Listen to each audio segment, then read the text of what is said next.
Folks, hello and welcome to Tavern Chat. I am your host, Eric Tenkar, your bartender in the OSR, and this interesting week continues. D&D Beyond. And by the way, this site, I'm on it live right now. This update is 58 minutes ago. I want to give a shout out, by the way, to Roll for Combat. It's a great YouTube channel. They've been doing a great job keeping on top of this. I was going to cover the little bits that have leaked of the 2.0, and then I was on watching their video. This shit came up. So here I am. Folks, I have only skimmed it. I have not read it straight through. What I have skimmed, I have noticed a few lies, mistruths, misstatements. I'm not surprised. It's called covering your ass, but let's see. An update on the open game license. When we initially conceived of revising the OGL, it was with three major goals in mind. First off, these goals, there's some bullshit in here. First, we wanted the ability to prevent the use of D&D content from being included in hateful and discriminatory products. All right, I'll grant them that one. Second, we wanted to address those attempting to use D&D and Web3 blockchain games and NFTs by making clear the OGL content is limited to tabletop role-playing content like campaigns, modules, and supplements. Not just taking away all digital use except for static digital. All right. And third, we wanted to ensure the OGL is for the content creator, the homebrewer, the aspiring designer, our players, and the community, not major corporations to use for their own commercial and promotional purpose. That is certainly true, but they're not major corporations. Are you saying that things like, oh, I don't know, the Folio, if you ever read the Folio, great stuff. For 5th edition and 1st edition, Scott does an amazing job with that. You're shutting him down with this shit. Frog God Games, to some extent, they employ probably 70 people, including freelancers, artists, writers. They can't continue under a contract like 2.0 or 1.1 or whatever the fuck. There's a reason why Paizo told them to go pound sand. There's a reason why Kobold Press told them to pound sand. So, driving these goals were two simple principles. Our job is to be a good steward of the game, and two, the OGL exists for the benefit of the fans. Nothing about those principles has wavered for a second. No, the goals of this is to increase the profits of Wizards of the Coast, a division of Hasbro. I'm only making sure that people understand that Hasbro's in this equation because I had one person in my Facebook community. They're like, leave WotC alone. Leave WotC alone. All right, I'm putting the blame where it belongs. WotC and former president of WotC, Chris Cox, current president of Hasbro. There we go. It's all about the bottom line. It's all about microtransactions. It's all about monetizing the game. We saw the articles coming out last year, right? The game is under monetized. This isn't about helping the players, helping the fans.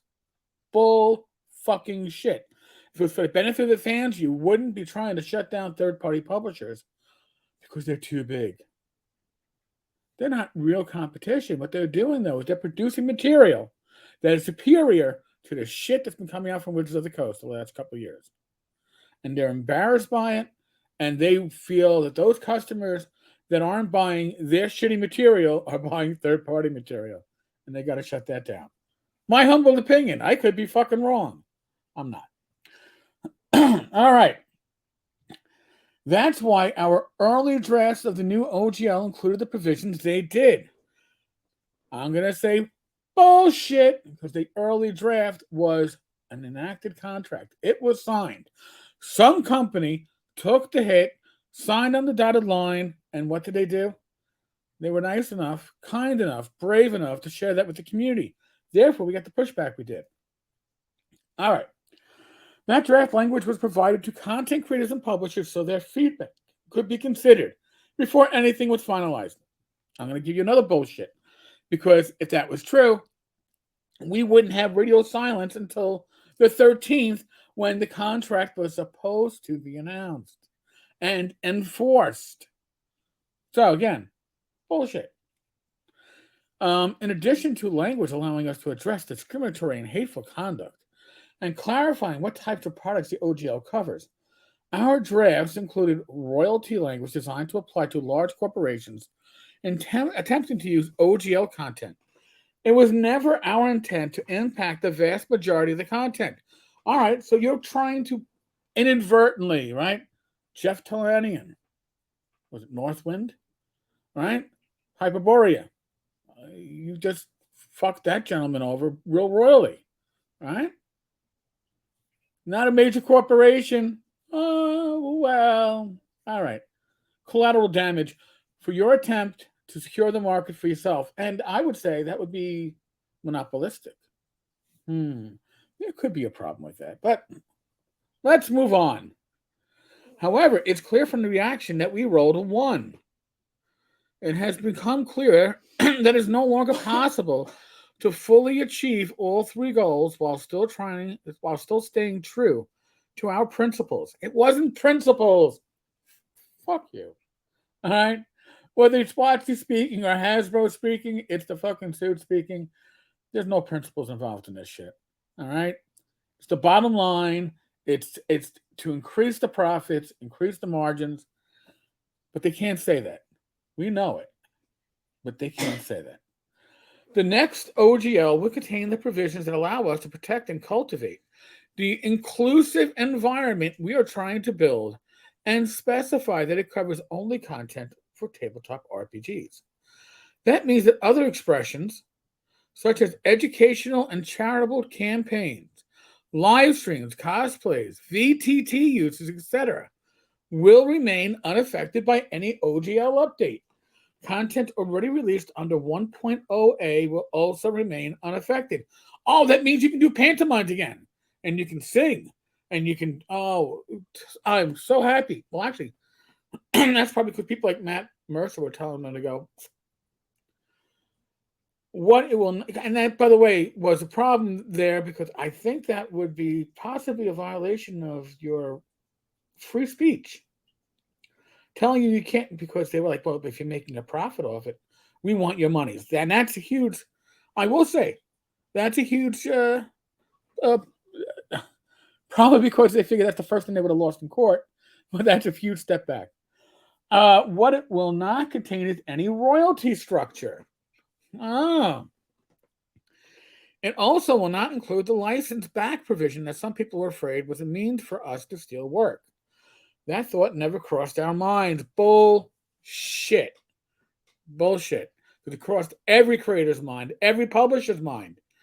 That was the bridge too far. Under any new OGL, you will own the content you create. Oh, no, but that was always the case. Let's see how this. All right. We won't. Any language we put down will be crystal clear and unequivocal on that point. The license-backed language was intended to protect us and our partners from creators who incorrectly allege that we steal their work simply because of coincidental similarities. And we continue to invest in the game that we love. Finally, I mean, they haven't really been. It's been an afterthought. And move forward with partnerships in film, television, and digital games. Again, folks, your game is really not their concern. Their money is from film, television, and digital games, and they just want to make sure that your game doesn't fuck with their other income streams. Sorry, that risk is simply too great to ignore. The new OGL will contain provisions to address that risk, but we will do it without a license back and without suggesting we have rights to the content you create. Your ideas and imagination are what makes this game special, and that belongs to you. I'll believe that when I see it. But all right. A couple of last thoughts. All right. Last thoughts. I don't think the last thoughts address certain thoughts I have, but okay. A couple of last thoughts. First, we won't be able to release the new OGL today. No shit. And this is why you all dropped out of the your own Twitch channel yesterday because of community feedback. Because we need to make sure we get it right, but it's coming. Second, you're going to hear people say that they won and we lost because making your voices heard forced us to change our plans. Those people will only be half right. They won, and so did we. Our plan was always to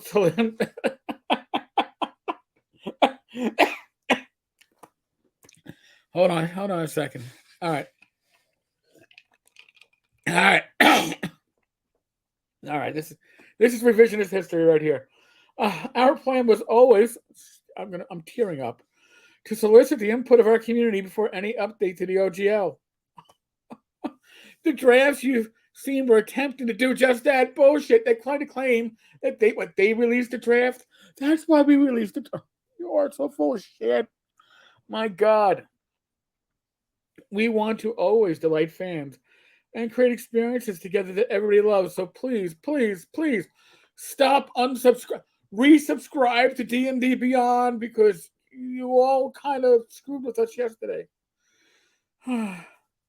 We realized we did not do that this time, and we are sorry for that because we saw some of us potentially getting ousted for making a bad decision. Our goal was to get exactly the type of feedback on which provisions worked and which did not. Yes, this was all. We meant to have this get out there. We meant to anger the community. We meant to have Paizo create their own new open license. We wanted Kobo to tell us to go fuck ourselves. This is what we wanted. This is exactly what we wanted, and this was our game plan right from the start. Holy shit!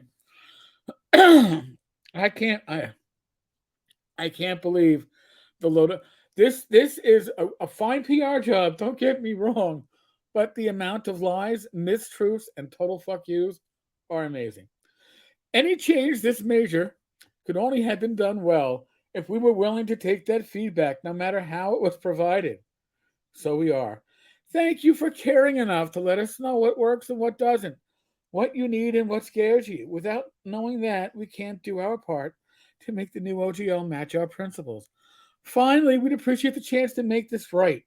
We love D&D's devoted players and creators who take them on so many incredible adventures. We won't let you down. You've already let us down. Oh my God. That was, honest to God, honestly, spot on. Spot on. So, folks, I'm sure you want to see one of the provisions. This was, again, I can't say this enough. Roll for Combat, great channel. I would say subscribe to them. Certainly give them a watch or two. They're on top. They've got some great connections. So, but yeah, I gotta find. Give me a second. I gotta find a little window to open. All right. I gotta actually open it first. My God. Okay. Sorry, I'm catching my breath after this. It was something I hadn't read before, so you got my reaction. So here is allegedly, and I say allegedly, but it looks like it is a part of the new OGL. Can I keep using OGL 1.0A to develop 5th edition content? Now, can I use it to create prior edition content? That's not being answered here. That's what I would like to know. They haven't addressed that. But I think the answer is no, you can't. No, OGL 1.0A only allows creators to use authorized versions of the OGL, which allows wizards to determine which of its prior versions to continue to allow use of when we exercise our right to update the license. That's bullshit. That's revisionist history also. But I guess it means prove that in court. As part of rolling out OGL 2.0, we are deauthorizing OGL 1.0A. What about 1.0? I don't know. This means that 1.0A can no longer be used to develop content for release. However, we understand that many, 5th edition projects already in production won't be able to update to OGL 2.0, which is why we are including a 6-month grace period. Should be at least a year. At least a year. That gives creators the same benefits for those projects as a license under OGL 1.0A. Read this. Read this and understand what it says. It was pointed out on the Roll for Combat. I'm going to mention it here too. This is a trap. This is, yes, you'll get this grace period if you sign the 2.0 license. This isn't just, here, take this grace period and do what you got to do. No, you got to sign in for the license. So it's a trap. It's a trap. If the product meets certain criteria, if it's the type of work that could be licensed under 2.0 and would have met the requirements to be licensed under 1.0A had we not deauthorized it. You own the new and original content you create. You agree to give us a non-exclusive, perpetual, irrevocable, worldwide, sub-licensable, royalty-free license to use that content for any purpose, which the FAQ bullshit that we just read says you're not going to have that. But it's there in that current 2.0 version of the license. Go figure. How many ways can we tell you to go fuck yourselves? Let's see which is the coast. I lost track of the number of lies, misstatements, and revisionist histories that we read prior. This is not an improvement. This is just sucking you into the 2.0 license trap. Folks, that's it for noonish. I'm sure there'll be more coming on. But tonight, 8 p.m. Eastern, random party generator. Normal amount of miscreants from my regular group of miscreants, plus Douglas Cole, who will give you the feedback from a one-man show, third-party publisher, who is going to get royally effed on this one. All right, folks. On that note, be safe, be well, God bless. Roll those dice, roll them well. I will be back again tonight. Maybe before then, because there's news. I'll catch you later, folks.